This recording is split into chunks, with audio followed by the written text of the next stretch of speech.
बिस्मिल्लाहिर्रहमानिर्रहीम।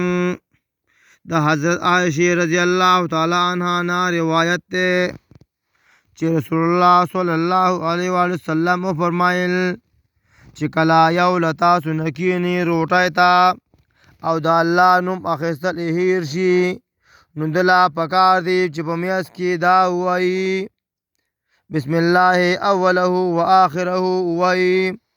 دا حدیث ابو داود ترمذی راغلسته د حضرت امیہ بن مخشی رضی الله تعالی عنہ روایت ته چې یوه ورځ یو کس د روټۍ خوراک ته کېناسته او د الله تعالی نوم یې وانخیسته، یعنی بسم الله یې ونه ویله تر دې پورې چې په دې توام کې د یوې نوړۍ نه زیات نور څه پاتې نه شو.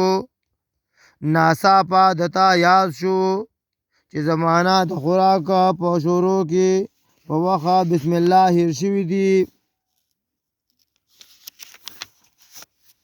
چنانچه دغه آخري لقمې خلیله د وړو پوښې وویل بسم الله اوله و آخره. رسول الله صلی الله علیه و آله وسلم چې ولیده مسکی شو، وی فرمایل چې شیطان دې کس سره برابر روټۍ خوړه او چې څه وخت د الله نوم واخیسته نو شیطان یعنی الټۍ وکړي هغه څه چې په ګېډه د ده کې وو. دا حدیث ابو داود نقل کړی دی. د حضرت نبی شاه رضی الله تعالی عنہ روایت ته د رسول الله صلی الله علیه و آله وسلم نه روایت کوي چې وی فرمایل کوم کاس چې په پیاله یعنی کاسه کې خوراک وکړي او بیا یې په ګوتو سره وڅټي نو دغه لوښی د پاره استغفار وایي. دغه حدیث احمد او ترمذی ابن ماجه دارمی راغستی دی. د حضرت ابن عباس رضی الله تعالی عنہ روایت ته چې ما د نبی کریم صلی الله علیه د حضرت ابن عباس رضی الله تعالی عنہ روایت ته چې نبی کریم صلی الله علیه و آله وسلم با ماته شوی روټۍ او هیڅ یعنی یو قسم حلوا ده چې د غوړو او قورتو او پنیر نه جوړیږي دا ډیره خوښه وه. نو لہذا خوږو مسلمانانو ماته شوي روټۍ د سنت یو عمل دی.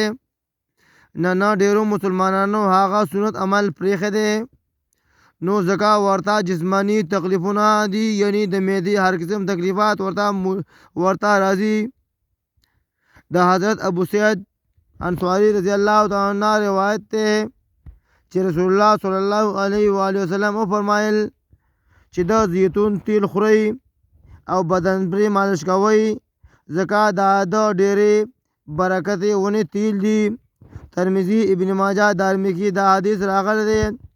په تشریح کې راځي چې د برکتي ونې مطلب دا چې د زیتون فضیلت په دې آیت کریمه سره ډېر ښه معلومیږي چې الله جل شانه فرمایي والتین والزیتون، یعنی الله تعالی په دې ونه قسم خوري نو دی وجنا چې کوم شی د الله تعالی په نزد دومره برکت ناک وي نو فایده به هم ضرور وي. د حضرت علی رضی الله تعالی عنہ روایت ته چې رسول الله صلی الله علیه و آله وسلم د کچا اوږې د خوراک نه منع فرمایلی ده مگر که سالن وغیرہ کې پخه شي نو بیا یعنی خیر دی چې بدبویي ختم شي چې بدبویي ترینه ختم شي. دا حدیث ترمذی ابو داود راغستی دی. د حضرت انس بن مالک رضی الله تعالی عنہ روایت ته چې رسول الله صلی الله علیه و آله وسلم فرمایل چې ستاسو په سالونو کې بهترین سالن مالګه ده.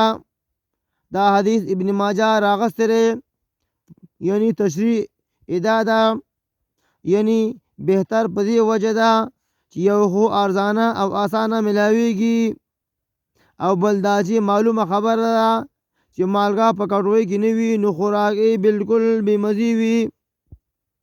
هم له دغه انس بن مالک رضی الله تعالی عنہ روایت ته چې رسول الله صلی الله علیه و وسلم فرمایل چې کله تاسو په مخ کې روټۍ کې خودي شي او تاسو روټۍ تکې نه نو خپل سپلې یعنی پیزار او باسي ځکه چې دا وستل د پیزار خپوتا ډیر راحت ورکوي.